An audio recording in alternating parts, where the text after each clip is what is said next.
Iran America യുദ്ധം തുടർന്ന് പോയിക്കൊണ്ടിരിക്കുകയാണല്ലോ. ഇന്നലെ ഞാൻ നിങ്ങളോട് ട്രംപിനെതിരെയുള്ള ഭീഷണിയും കാര്യങ്ങളുമൊക്കെ പറഞ്ഞിരുന്നു. അതിൽ ഇസ്രായേലിനെ പറ്റി പരാമർശം ഒന്നും ഉണ്ടായില്ല എന്നാണ് എൻ്റെ ഓർമ്മ. ഇന്ന് പക്ഷേ അത് പറയാതിരിക്കാൻ പറ്റാത്ത ഒരവസ്ഥയാണ്. ഇസ്രായേലിൻ്റെ നെതന്യാഹു ഉപയോഗിക്കുന്ന ബോയിങ് 767 എന്ന വിമാനം, അതിൻ്റെ പേര് വിങ്സ് ഓഫ് സയൺ എന്നാണ്. ZION, scion. സയണിസ്റ്റ് ശക്തികൾ എന്നൊക്കെ പറഞ്ഞ് ജിഹാദികൾ ബലം പിടിക്കുന്നത് കിട്ടില്ല. ആ സയൺ, വിങ്സ് ഓഫ് സയൺ എപ്പോഴൊക്കെ ഇസ്രായേലിൽ നിന്ന് യാത്ര പുറപ്പെട്ടിട്ടുണ്ടോ അതിന് തൊട്ടടുത്ത ദിവസങ്ങളിൽ ഇസ്രായേൽ ഒരു മേജർ ആക്രമണം നടത്തിയിട്ടുണ്ട് എന്നാണ് ചരിത്രം. അത് സത്യവുമാണ്. അപ്പോൾ മിനിഞ്ഞാന്നോ ഇന്നലെയോ ഈ വിങ്സ് ഓഫ് സയൺ ഒരു 52 മിനിറ്റ് പറക്കൽ നടത്തി തിരിച്ചു വന്നു. ബെൻഗൂറിയൻ എയർപോർട്ടിൽ നിന്നാണ് പറന്ന് പൊങ്ങിയത്. തിരിച്ച് അവിടെ തന്നെ ഇറങ്ങി. അതിൽ നെതന്യാഹു ഉണ്ടായിരുന്നോ എന്ന് വാർത്തയിലില്ല. ഏതായാലും വിമാനം പറന്നു തിരിച്ചിറങ്ങി. അതോടെ എല്ലാവരും ഇത് ശ്രദ്ധിച്ചു.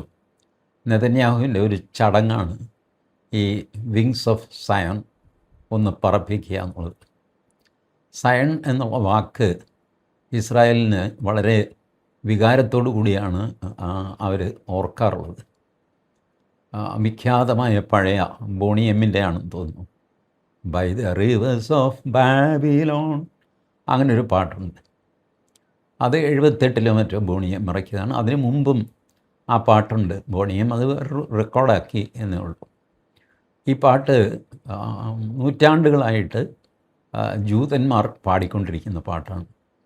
ആ പാട്ടിൽ അവരനുഭവിച്ച കഷ്ടപ്പാടുകൾ, ഒരു ജനത എന്നുള്ള നിലയ്ക്ക് അവർക്ക് ആശ്രയമില്ലാതെ തെണ്ടിത്തിരിഞ്ഞിരുന്ന കാലത്തെ ദുഃഖങ്ങൾ, ഇതെല്ലാം ദ്യോതിപ്പിക്കുന്ന പാട്ടാണ് by the rivers of Babylon, where we sat down എന്നൊക്കെ പറഞ്ഞിട്ട് ആ പാട്ടങ്ങ് പോകുന്നു. അപ്പോൾ അതുമായിട്ട് ബന്ധപ്പെട്ട സയൻ എന്നുള്ള വാക്കാണ് സയണിസ്റ്റ് ശക്തികൾ എന്നൊക്കെ ഇസ്രായേലികളെ വിളിക്കാൻ കാരണം. അവരെ സംബന്ധിച്ചിടത്തോളം അത് അവരുടെ സിവിലൈസേഷൻ്റെ ഒരു മുദ്രയാണ് സയൻ. ഇസ്രായേലിൻ്റെ നിശ്ചയദാർഢ്യത്തിൻ്റെ കാരണം ഇസ്രായേൽ ഒരു സിവിലൈസേഷണൽ നേഷനാണ്. വളരെ ചെറിയൊരു സ്ഥലമാണ്, പക്ഷേ അതൊരു സിവിലൈസേഷനാണ്. അമേരിക്കയുടെ പ്രത്യേകത, അമേരിക്ക ഒരു സിവിലൈസേഷണൽ സ്റ്റേറ്റ് അല്ല. അമേരിക്ക കുടിയേറ്റക്കാർ, യൂറോപ്യന്മാർ ഒക്കെ പോയിട്ട് തദ്ദേശീയ ആൾക്കാരെ തല്ലിയും കൊന്നും പിടിച്ചും ഇൻക, മായ എന്നൊക്കെ പറഞ്ഞിട്ട് 2 സംസ്കാരങ്ങളുണ്ടായിരുന്നു. അതിനെ മുച്ചൂടും മുടിപ്പിച്ച് ഇപ്പോഴും റെഡ് ഇന്ത്യൻസിനെ പ്രത്യേകം മാറ്റി താമസിപ്പിച്ചും ഒക്കെ ബലം പ്രയോഗിച്ച് അവർ കൈയടക്കിയ ഒരു സ്ഥലമാണ് അമേരിക്ക. അതുകൊണ്ട് അമേരിക്കയ്ക്ക് ഒരു പുണ്യനദി എന്ന് പറയുന്നതില്ല, ഒരു പുണ്യസ്ഥലം എന്ന് പറയാനില്ല, ഒരു തീർത്ഥാടനം എന്ന് പറയുന്നത് അമേരിക്കയുടെ കൾച്ചറിലില്ല. അതൊക്കെ കൊണ്ട് അമേരിക്കയ്ക്ക് ഇത്തരം വികാരങ്ങൾ അന്യമാണ്. ഒരു കാലത്ത് അവർക്ക് മറ്റുള്ളവരുടെ ഈ വികാരം മനസ്സിലാകുമെങ്കിലും ചെയ്യുമായിരുന്നു. ഇപ്പോൾ അത് മനസ്സിലാകാറ് പോലുമില്ല. അതുകൊണ്ട് അമേരിക്ക ഇറാൻ കോൺഫ്ലിക്റ്റിൽ, ഇറാൻ അഗെയിൻ ഒരു സിവിലൈസേഷണൽ സ്റ്റേറ്റാണ്. അപ്പോൾ അവരുടെ കോൺഫ്ലിക്റ്റ് ഓൺ ഓഫ് ചെയ്യാൻ അമേരിക്കയ്ക്ക് വലിയ പ്രയാസമൊന്നുമില്ല. പക്ഷേ ഇസ്രായേൽ അങ്ങനെയല്ല. ഇസ്രായേലിന് ചില സിവിലൈസേഷണൽ സ്വഭാവങ്ങളുണ്ട്, അവരുടേതായ സാംസ്കാരിക മാനബിന്ദുക്കളുണ്ട്. അതൊക്കെ അനുസരിച്ചാണ് ഇസ്രായേൽ ജീവിക്കുന്നത്. അപ്പോൾ ഇപ്പോൾ വന്നിരിക്കുന്ന വാർത്ത പൂച്ചം പറയുന്ന വാർത്തയാണ് കേട്ടോ. ഇസ്രായേൽ ഇറാനിൽ ഒരു അണുവായുധ ആക്രമണം നടത്താൻ തയ്യാറെടുക്കുന്നു എന്നാണ്. ദ അൾട്ടിമേറ്റ് വെപ്പൺ 1945 ഹിരോഷിമയിലും നാഗസാക്കിയിലും അമേരിക്ക പ്രയോഗിച്ചതിന് ശേഷം ലോകത്താരും തന്നെ, ഒരുപാട് രാജ്യങ്ങളുടെ കയ്യിൽ ആണവായുധമുണ്ടെങ്കിലും ആരും അത് അന്യോന്യം പ്രയോഗിച്ചിട്ടില്ല. കാരണം അതിൻ്റെ മാരക ശക്തി എത്ര കണ്ടുണ്ട് എന്ന് എല്ലാവർക്കും അറിയാം. തലമുറകളോളം നീണ്ടു നിൽക്കുന്ന ഡാമേജ് ഉണ്ടാക്കുന്ന ഒരു സാധനമാണ് ആറ്റോമിക് ബോംബ്. അതുകൊണ്ട് അതൊരു ഡിറ്ററൻ്റായിട്ട് എന്നെ തൊടരുത്, തൊട്ടാൽ ഞാൻ ഇട്ടുകളയും എന്നൊക്കെ പറഞ്ഞ് പേടിപ്പിക്കാനായിട്ടാണ് എല്ലാവരും ഈ അണുവായുധങ്ങൾ നിർമ്മിച്ചു വച്ചിരിക്കുന്നത്. പക്ഷേ ഇസ്രായേൽ ആ പരിധി കടക്കുമോ എന്ന് എല്ലാവരും ഭയപ്പെടുന്നു. കാരണം ഇസ്രായേലാണ് ലോകത്തിൽ എക്സിസ്റ്റൻഷ്യൽ ത്രെറ്റ് അനുഭവിക്കുന്ന ഒരു രാജ്യം. അവരെ വൈപ്പ് ഔട്ട് ചെയ്യും എന്ന് പറഞ്ഞിട്ട് അതിന് കൗണ്ട് ഡൗൺ ക്ലോക്കും വെച്ചിട്ട് നിൽക്കുകയാണ് ഇറാൻ. അപ്പോൾ അവർക്ക് കിടന്നാൽ ഉറക്കം വരില്ല ഇസ്രായേലിന്. അപ്പോൾ ഇറാനെ നശിപ്പിക്കാതെ സമാധാനം കിട്ടില്ല എന്ന് ഇസ്രായേൽ വിചാരിക്കുന്നു. ഇതിൽ ഡിപ്ലോമാറ്റുകൾ പലവിധ ഒഴിവുകളൊക്കെ കണ്ടുപിടിക്കുന്നുണ്ട് കേട്ടോ. അതിങ്ങനെ ചെയ്യാം, അങ്ങനെ ചെയ്യാം, അങ്ങനെ ഒപ്പിട്ട് മേടിക്കാം, ഇങ്ങനെയൊക്കെ പറയുന്നൊക്കെയുണ്ട്. ബട്ട് പ്രാക്ടിക്കലി ഇറാൻ്റെ ഭീഷണി അവസാനിച്ചിട്ടില്ല. സത്യമല്ലേ? ഇറാനാണെങ്കിലും ബുദ്ധിപൂർവം ഇപ്പോൾ ഇസ്രായേലിൻ്റെ നേർക്ക് ഒരു മിസൈൽ പോലും അയക്കുന്നില്ല. ഇറാൻ്റെ പ്രവൃത്തി നോക്കൂ. ഇറാൻ കുവൈറ്റിനെ ആക്രമിച്ചു, ബഹ്റൈനെ ആക്രമിച്ചു, ജോർദാനെ ആക്രമിച്ചു, സിറിയയെ ആക്രമിച്ചു. പക്ഷേ ഇസ്രായേലിനെ തൊട്ടില്ല. സിറിയയും ജോർദാനെയൊക്കെ ആക്രമിക്കാമെങ്കിൽ അതിലും വളരെ എളുപ്പമാണ് ഇറാനെ സംബന്ധിച്ചിടത്തോളം ഇസ്രായേലിനെ ആക്രമിക്കാൻ. പക്ഷേ ഇസ്രായേലിലേക്ക് മിസൈൽ പോയിട്ട് ഒരു പാളിപ്പടക്കം പോലും ഇറാൻ അയച്ചില്ല. അതാണ് ഇസ്രായേലിൻ്റെ ബലം. ഒരുപക്ഷെ ഇസ്രായേലിൻ്റെ ഭയവും അതാണ്. എന്തുകൊണ്ടാണ് ഇവൻ പ്രെഡിക്റ്റഡ് ലൈനിൽ പോകാത്തത്? ഇങ്ങനെ ഇസ്രായേൽ ഭയക്കാനൊരു ചരിത്രമുണ്ട്. ഫെബ്രുവരി 27 രാത്രി 28 വെളുപ്പിന് ഒക്കെയാണല്ലോ ഇപ്പോഴത്തെ ഈ യുദ്ധം തുടങ്ങിയത്. ഫെബ്രുവരി 28 നേരം വെളുത്തപ്പോൾ അലി ഖമനയും അടക്കം 45 പേര് കൊല്ലപ്പെട്ടു ഒറ്റ ആക്രമണത്തിൽ. അതിന് ഒരു 6 ദിവസം മുമ്പ് ഇറാനും ഇസ്രായേലും തമ്മിൽ നടക്കുന്ന ഒരു ചർച്ചയുണ്ടായിരുന്നു. വർഷങ്ങളായിട്ട് നടക്കുന്ന ചർച്ച, ഒരു എഗ്രിമെൻറ്റിലെത്താനായിട്ടുള്ള ചർച്ച. ബോറടിച്ചു രണ്ട് കൂട്ടർക്കും, എന്നാലും ചർച്ച ചെയ്ത് നമുക്ക് എവിടെയെങ്കിലും എത്തുന്നെങ്കിൽ എത്താം എന്നൊക്കെ പറഞ്ഞു. ഈ ഫെബ്രുവരി 27 ഒരു 6 ദിവസം മുമ്പ് ഫെബ്രുവരി 21 മറ്റോ ചർച്ചയ്ക്കിടയ്ക്ക് ഇറാൻ്റെ ആൾ ദേഷ്യം വന്നിട്ട് പറഞ്ഞു, ഇസ്രായേലിനോട് പറഞ്ഞു, നിങ്ങൾ വലിയ ആൾ കളിക്കുകയൊന്നും വേണ്ട, ഇനി ഒരു 6 ദിവസം മതി, ഞങ്ങൾക്ക് നിങ്ങളെ മൊത്തം നശിപ്പിക്കാനുള്ള ആയുധം ഉണ്ടാക്കാൻ 6 ദിവസം മതി. 6 ദിവസം, വലിയ വാചകമൊന്നും അടിക്കണ്ട. ഇത് അയാളൊരു ആവേശത്തിൽ പറഞ്ഞതാണോ അതോ യഥാർത്ഥത്തിൽ പറഞ്ഞതാണോ ആർക്കും അറിയില്ല. പക്ഷേ ഇസ്രായേൽ അത് തമാശയായിട്ട് വിചാരിച്ചില്ല. ഒരുപക്ഷെ പറഞ്ഞത് തമാശയാവും, പക്ഷേ തമാശ അല്ലെങ്കിലോ എന്നുള്ള പേടി ഇസ്രായേലിനുണ്ടായി.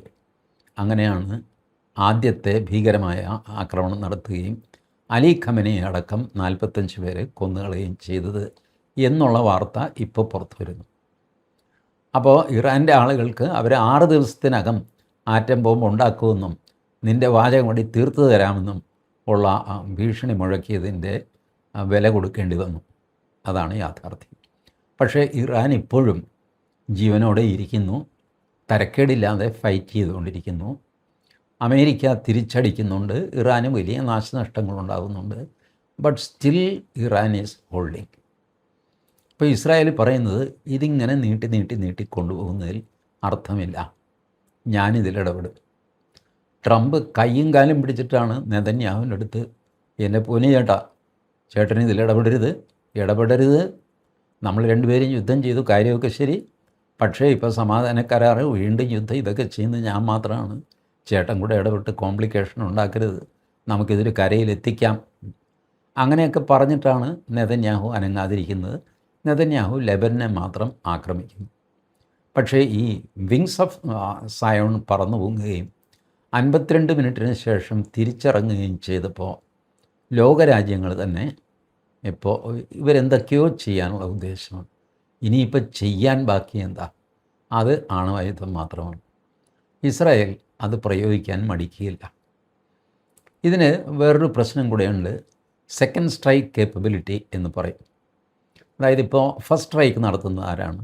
പാകിസ്ഥാൻ ഇന്ത്യയിലേക്ക് ഒരു അണുബോംബ് ഇട്ടു എന്ന് വയ്ക്കുക. പാകിസ്ഥാന് പ്രാന്താണല്ലോ, ഇട്ടു എന്ന് വയ്ക്കുക. ഇന്ത്യ എന്ത് ചെയ്യും? തകർന്നു പോകും. ഇന്ത്യയുടെ മേജർ പോർഷൻ. സപ്പോസ് അവരൊരു അമൃത്സറിലോ ദില്ലിയിൽ ബോംബിട്ടു എന്ന് വയ്ക്കുക. ദില്ലി മൊത്തം നിമിഷങ്ങൾക്കകം ദില്ലി മൊത്തം കത്തിക്കരിഞ്ഞ് നാശമായി പോകും. അതിൻ്റെ നാശനഷ്ടം അങ്ങ് ഉത്തർപ്രദേശിലേക്ക്, ഹരിയാനയിലേക്ക്, മധ്യപ്രദേശിലേക്ക്, ഗുജറാത്ത്, രാജസ്ഥാൻ, മഹാരാഷ്ട്ര വരെയൊക്കെ അതിൻ്റെ ഇഫക്റ്റ് വരും. അതിനിപ്പുറത്തേക്ക് വരില്ല എന്ന് വിചാരിച്ചോളൂ. അവിടെ നിന്നും വരുമൊന്നുമില്ല. ഏതായാലും അവിടുത്തെ മേജർ ജനസംഖ്യ വൈപ്പ് ഔട്ട് ചെയ്യപ്പെടും, തുടച്ചു നീക്കപ്പെടും. അങ്ങനെ ചെയ്യുമ്പോൾ എന്താണ്, പാകിസ്ഥാൻ ഈ ന്യൂക്ലിയർ ബട്ടൺ തൊട്ടു എന്നറിയുന്ന നിമിഷം, ന്യൂക്ലിയർ ആയുധം അവർ വിക്ഷേപിച്ചു എന്നറിയുന്ന നിമിഷം നമ്മളുടെ സെക്കൻഡ് സ്ട്രൈക്ക് കേപ്പബിലിറ്റി ഓട്ടോമാറ്റിക്കലി പ്രവർത്തിച്ചു തുടങ്ങുകയല്ല, നമ്മളുടെ 1, 2, 3 അണുവായുധങ്ങൾ പാകിസ്ഥാനിലേക്ക് പോകും. ഒരുപക്ഷെ ഇവിടെ നാശനഷ്ടം ഉണ്ടാക്കുന്നതിൽ എളുപ്പം മൊത്തം പാകിസ്ഥാനെ ഭൂമുഖത്തു നിന്ന് വൈപ്പ് ഔട്ട് ചെയ്യുന്നൊരു അറ്റാക്കായിരിക്കും ഭാരതത്തിൻ്റെ ഭാഗത്തു നിന്നുണ്ടാവുക. ഡിസ്പ്രപ്പോർഷനേറ്റ് ആയിട്ടുള്ള സെക്കൻഡ് സ്ട്രൈക്ക് കേപ്പബിലിറ്റി ഉള്ള രാജ്യമാണ് ഭാരതം. ഈ സെക്കൻഡ് സ്ട്രൈക്ക് കേപ്പബിലിറ്റി അണുവായുധങ്ങൾ കയ്യിലുള്ള എല്ലാവർക്കും ഉണ്ട്. നമ്മളാണ് പാകിസ്ഥാനെ ആക്രമിക്കുന്നതെങ്കിൽ പാകിസ്ഥാനും ഈ സെക്കൻഡ് സ്ട്രൈക്ക് കേപ്പബിലിറ്റി ഉണ്ട്. അപ്പോൾ ഇസ്രായേൽ അണുവായുധം പ്രയോഗിച്ചാൽ ഇറാൻ്റെ കയ്യിൽ സെക്കൻഡ് സ്ട്രൈക്ക് കേപ്പബിലിറ്റി ഉണ്ടോ ആർക്കും അറിയില്ല. ഇറാന് ആണവായുധമുണ്ടോ എന്ന് പോലും ഉറപ്പില്ല. പണ്ടടിച്ച ഒരു വാചകമാണ് 6 ദിവസം മതി ഞങ്ങൾക്ക്. ആ 6 ദിവസം അവർ ഇന്ന് വരെ കൊടുത്തിട്ടുമില്ല. അതുകൊണ്ട് പ്രായോഗിക ബുദ്ധിയുള്ള എല്ലാവരും പറയുന്നത് ഇറാൻ്റെ കയ്യിൽ ഇപ്പോഴും എൻറിച്ച്ഡ് യുറേനിയം ഉണ്ടെങ്കിലും ആറ്റം ബോംബൊന്നും ആയിട്ടില്ല. അതിനുള്ള ആ സമയം അവർക്ക് കിട്ടിയിട്ടില്ല. കിട്ടിയാൽ അവരുണ്ടാക്കും, പക്ഷേ ഇതുവരെ അവർക്ക് ഉണ്ടാക്കാൻ പറ്റിയിട്ടില്ല. അപ്പോഴും ഇസ്രായേലിന് സംശയം, ഇവനിത് ഉണ്ടാക്കിയിട്ടുണ്ടെങ്കിലോ എങ്ങനെ അറിയാം? ഇവൻ അണ്ടർഗ്രൗണ്ടിലാണ് മുഴുവൻ പ്രവർത്തിയും. മല തുരന്ന് അതിൻ്റെ താഴെയാണ് ഇറാൻ്റെ പ്രവൃത്തികളെല്ലാം നടക്കുന്നത്. അവിടെ നേരിട്ട് ബോംബിടാനും പറ്റില്ല. മുകളിൽ മല നിൽക്കുകയല്ലേ, മലയ്ക്കുള്ളിൽ മലയുടെ ഗർഭത്തിലാണ് ഇവർ ആറ്റം ബോംബ് ഉണ്ടാക്കിക്കൊണ്ടിരിക്കുന്നത്. എന്ത് ചെയ്യും? അവരുടെ മിസൈലുകൾ ഉണ്ടാക്കുന്നതും ഒക്കെ ഈ രീതിയിൽ കല്ല് കുഴിച്ച് അതിനുള്ളിൽ ആണ്. ഭൂമിയല്ല, ഭൂമിയിലെ പാറ കുഴിച്ചിട്ട് പാറയ്ക്കുള്ളിൽ വളരെ സേഫായിട്ടാണ് ഇറാൻ ഇതൊക്കെ സംവിധാനം ഒരുക്കിയിരിക്കുന്നത്. അതിൽ എനിക്ക് വലിയ ടിപ്പർ ലോറി കയറി ചെല്ലും, അത്യന്താധുനിക സാധനങ്ങളെല്ലാം കയറി ചെല്ലും, മിസൈൽ ഇറങ്ങി വരും. ഇതുപോലെയൊക്കെയുള്ള സംവിധാനങ്ങൾ വർഷങ്ങൾ കൊണ്ട് 10-40 വർഷങ്ങൾ കൊണ്ടാണ് ഈ കേപ്പബിലിറ്റി ഇറാൻ ഉണ്ടാക്കിയിരിക്കുന്നത്. അപ്പോൾ അവർക്ക് ആറ്റം ബോംബ് ഇല്ല എന്ന് പറയാൻ പറ്റുമോ? പറ്റില്ല. സെക്കൻഡ് സ്ട്രൈക്ക് കേപ്പബിലിറ്റി ഏതായാലും ഇല്ല എന്ന് ഉറപ്പിച്ച് പറയാം. അപ്പോൾ സെക്കൻഡ് സ്ട്രൈക്ക് ആരായിരിക്കും? ഇസ്രായേൽ ഇറാന് അണുബോംബിട്ട് നശിപ്പിച്ചാൽ അതിന് പകരം ചെയ്യാൻ ആരെങ്കിലും തയ്യാറാവണ്ടേ? ആര് തയ്യാറാവും? റഷ്യ തയ്യാറാകുമോ? എന്ത് കാര്യം? ചൈന തയ്യാറാകുമോ? ഒട്ടുമില്ല. ചൈനയൊന്നും അവരുടെ ഒരു പട്ടാളക്കാരനെ വേണ്ട അതിനെ തന്നെ അവരിറക്കി കണ്ടിട്ടുണ്ടോ? ഇല്ല. റഷ്യ യുക്രൈനുമായിട്ട് യുദ്ധമുണ്ട്, അതിനവരുടെ പട്ടാളത്തെ ഉപയോഗിക്കുന്നുണ്ട്. വേറെ ഒരു കാര്യത്തിന് അവരെ കിട്ടില്ല. അപ്പോൾ പിന്നെ ആര് ചെയ്യും? ആകെ ലോകം വന്നും പോയും ഉള്ളത് കിം ജോങ് ഉൻ എന്ന ഉത്തര കൊറിയക്കാരൻ. അയാളുടെ കയ്യിൽ ആറ്റം ബോംബുണ്ട്. അയാൾ രണ്ടും കൽപ്പിച്ച് പ്രവർത്തിക്കുന്നവനൊക്കെയാണ്. ട്രംപിനെയൊക്കെ പലപ്പോഴും വെല്ലുവിളിച്ചിട്ടുണ്ട്. ഞങ്ങളോട് കളിച്ച് നോക്കടോ, താൻ ഈ ആണവായത് എന്നൊക്കെ പറഞ്ഞ് വാചകടിക്കുന്നതല്ലാതെ താൻ എടുത്ത് ഒരെണ്ണം ഇട്, എൻ്റെ തലയിലിട്, ഞാൻ കാണിച്ചു തരാം തന്നെ. ഇങ്ങനെയൊക്കെ പറയുന്ന ആളാണ് കിം ജോങ് ഉൻ. അപ്പോൾ കിം ജോങ് ഉന്നിനെ ആരെങ്കിലും എരികേറ്റിയിട്ട് നീ ഇസ്രായേലിനെ ആക്രമിക്കുക, അണുബോംബ് വിട് എന്നൊക്കെ പറയും. അപ്പോൾ ഉത്തര കൊറിയ ഇത് ചെയ്തു തന്നെ വയ്ക്കുക. കിം ജോങ് ഉൻ പറയുകയാണ് ഇടറാവൻ്റെ തലയ്ക്കൊരെണ്ണം എന്ന് പറയുന്നു. അങ്ങനെയാണെങ്കിൽ കിം ജോങ് ഉന്നിനെ ആര് കൈകാര്യം ചെയ്യും? അവിടെ സൗത്ത് കൊറിയയും ജപ്പാനും രംഗത്ത് വരുന്നു. ജപ്പാൻ എങ്ങനെ രംഗത്ത് വരുന്നു? ജപ്പാന് അണുബോംബില്ല എന്നാണ് എല്ലാവരുടെയും ലോകത്തിലെ എല്ലാവരുടെയും ഒരു ധാരണ. എന്നാൽ ഒരു ഡിപ്ലോമാറ്റിക് ടോക്കിൽ ഇന്ത്യയുമായിട്ട് സംസാരിക്കുമ്പോൾ അറിയാതെ ജപ്പാൻ ഒരു അബദ്ധം കാണിച്ചു. ഇന്ത്യയിലെ നമ്മളുടെ ഡിപ്ലോമാറ്റ് ചോദിച്ചു, വെറുതെ തമാശ, ചായ കുടിക്കുമ്പോഴാണ് ഫോർമൽ ഡിസ്കഷനല്ല. ചായ കുടിക്കുമ്പോൾ ചോദിക്കുന്നു, അല്ല നിങ്ങൾക്കാരെങ്കിലും ഈ അറ്റോമിക് ബോംബ് വെച്ച് തകർക്കണമെന്ന് തോന്നാറുണ്ടോ? വെറുതെ ചോദിച്ചതാണ്. അപ്പോൾ ജപ്പാൻകാരൻ പറഞ്ഞു, അയ്യോ അങ്ങനെ ഞങ്ങളുടെ തലയിലല്ലേ ആറ്റം ബോംബ് വീണത് ഭൂമിയിൽ ആദ്യമായിട്ട്, അതറിയാവുന്ന ഞങ്ങൾ മറ്റാരെങ്കിലും ആക്രമിക്കുമോ? ഇതാണ് ചോദ്യം. ആക്രമിക്കുമോ എന്ന് ചോദിച്ചു കഴിഞ്ഞാൽ ഞങ്ങളുടെ കയ്യിൽ ആയുധമുണ്ടെന്നും പക്ഷേ ഞങ്ങൾ ആക്രമിക്കുകയില്ലെന്നും എന്നാണല്ലോ അർത്ഥം. അല്ലെങ്കിൽ തുടക്കത്തിൽ തന്നെ പറയണ്ടേ, അയ്യോ ഞങ്ങളുടെ കയ്യിൽ അത് ഇല്ല ചേട്ടാ, പിന്നെ ഞങ്ങൾ എന്ത് ചെയ്യാനാണ് എന്നല്ലേ ഉത്തരം വരണത്. അതിന് പകരം ഞങ്ങളങ്ങനെ ചെയ്യുമോ ചേട്ടാ എന്ന് പറഞ്ഞാൽ ചെയ്യാൻ ഞങ്ങൾക്ക് കപ്പാസിറ്റി ഉണ്ട്, പക്ഷേ ചെയ്യില്ല, ഇതാണല്ലോ അർത്ഥം. ഇതിൽ കയറി ഇന്ത്യൻ ഡിപ്ലോമാറ്റ് പിടിച്ചിട്ട് പറഞ്ഞു, സത്യം പറ, നിങ്ങളുടെ കയ്യിലുണ്ടോ എന്ന് ചോദിച്ചു. ജപ്പാൻകാരൻ ചിരിച്ച് ഒഴിഞ്ഞു. ഇതാണ് സംഭവം. ഇതിൽ നിന്ന് ഒരു കാര്യം ഭാരതത്തിന് മനസ്സിലായി, ജപ്പാൻ്റെ കയ്യിൽ അത്യാവശ്യം ആറ്റം ബോംബുണ്ട്.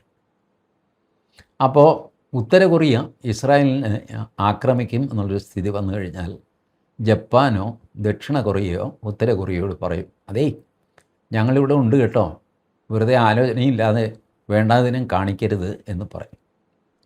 ഇതാണ് ലോകത്തിലെ ഇപ്പോൾ നിൽക്കുന്ന ഇതുപോലത്തെ സാധനങ്ങൾ സാങ്കല്പികമാണെന്ന് നമുക്ക് തോന്നും. ദ ഫിഫ്ത്ത് ഹോഴ്സ്മാൻ എന്ന് പറഞ്ഞിട്ട് Larry Collins and Dominique Lapierre അവർ തയ്യാറാക്കിയൊരു പുസ്തകമുണ്ട്, ദ ഫിഫ്ത്ത് ഹോഴ്സ്മാൻ.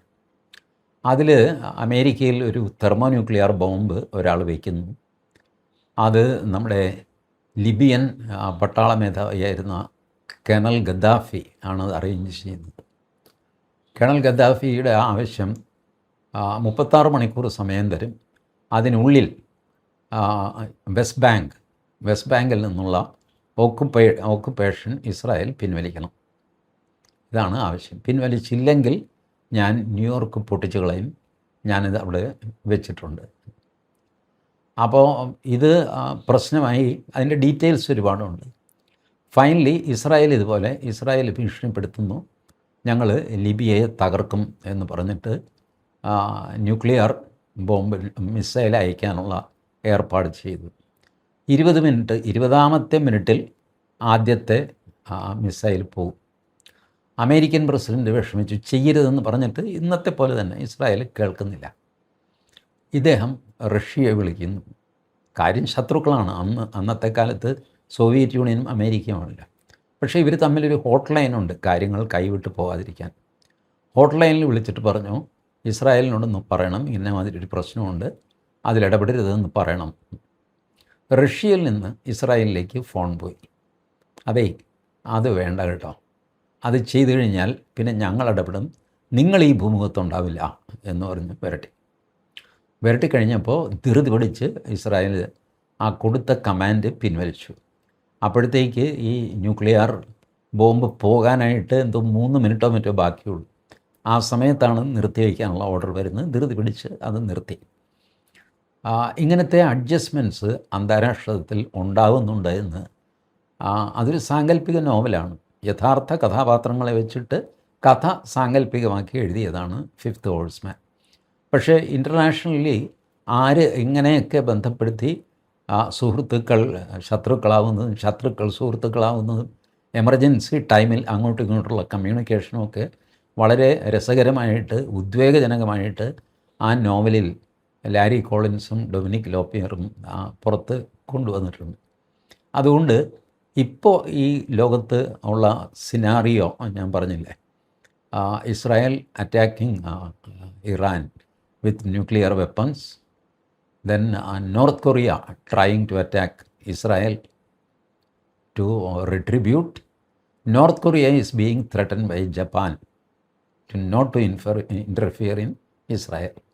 ഇങ്ങനത്തെ വിചിത്രമായ ഒരു ഇക്വേഷൻ ഉരുത്തിരിഞ്ഞു വന്നു എന്നറിഞ്ഞാൽ നമ്മളതിൽ അത്ഭുതപ്പെടാനൊന്നുമില്ല. വർഷങ്ങളായിട്ട് ലോകരാഷ്ട്രങ്ങളൊക്കെ ഇങ്ങനെയാണ് കളിക്കുന്നത്. ഇത് മനസ്സിലാക്കിയവരിൽ ആദ്യത്തെ കൂട്ടർ ഭാരതീയർ തന്നെയാണ്, നമ്മളാണ്. ഇതുപോലത്തെ ബന്ധങ്ങൾ ഒക്കെ എങ്ങനെ കൈകാര്യം ചെയ്യണം എന്നെഴുതിയ ഒരു റഫറൻസ് ഗ്രന്ഥമാണ് ചാണക്യൻ്റെ കൃതി അർത്ഥശാസ്ത്രം. നിർഭാഗ്യവശാൽ അർത്ഥശാസ്ത്രം ഒഴിച്ച് ബാക്കി പുസ്തകങ്ങളൊക്കെ നമ്മൾ റെഫർ ചെയ്യാറുണ്ടെങ്കിലും അർത്ഥശാസ്ത്രം നോക്കാറില്ല. അത് നോക്കണം എന്ന് ഇപ്പോൾ മിലിറ്ററി ഇൻ്റലിജൻസ് ഇവരൊക്കെ ഇപ്പോൾ നമ്മുടെ പട്ടാളക്കാരൊക്കെ പലരും അർത്ഥശാസ്ത്രം അല്ലേ പഠിക്കാൻ തുടങ്ങി. അതിൻ്റെ ഗുണം കാണാനുമുണ്ട്. നരേന്ദ്രമോദിയാണെങ്കിലും അർത്ഥശാസ്ത്രത്തിൻ്റെ പ്രിൻസിപ്പിൾസ് വെച്ച് ഓപ്പറേറ്റ് ചെയ്യാൻ തുടങ്ങി. അങ്ങനെയാണ് നമുക്ക് ഈ ബഹളത്തിൻ്റെ നടുക്ക് നെഗോഷിയേറ്റ് ചെയ്യാൻ പറ്റുന്നത്. ശത്രുവാരാണ് മിത്രമാരാണ് എന്നൊക്കെ നമുക്ക് തിരിച്ചറിയാമെങ്കിലും ശത്രുവിനെയും മിത്രത്തെയും ഒരുപോലെ ചിരിച്ച് കാണിച്ച് നമ്മളുടെ കാര്യം, നമ്മുടെ ഗ്യാസ് ടാങ്കറൊക്കെ കൊണ്ടുപോകാൻ നമുക്ക് സാധിക്കുന്നത് ഈ വക തന്ത്രങ്ങൾ കൊണ്ടാണ്. ഞാനിത് നിങ്ങളോട് പറയാൻ കാരണം ഇതൊക്കെ സംഭവിക്കുമെന്നുള്ള ഉറപ്പ് കൊണ്ടല്ല. ഇങ്ങനെയൊക്കെയാണ് ഇപ്പോൾ മിലിറ്ററി രംഗത്ത് വൈദഗ്ധ്യമുള്ളവർ സംസാരിക്കുന്ന റേഞ്ച് ഈ രീതിയിലൊക്കെയാണ് എന്ന് നിങ്ങളെ അറിയിക്കാൻ വേണ്ടിയിട്ടാണ്. സംഭവിച്ചാൽ പിന്നെ ഞാൻ നിങ്ങളോട് പറയേണ്ട കാര്യമില്ല, നിങ്ങളല്ലാതെ തന്നെ അറിയും. അങ്ങനെ അറിയുകയോ അറിയാതിരിക്കുകയോ ഒക്കെ ചെയ്യട്ടെ എന്ന് വിചാരിക്കുന്നു. Thank you.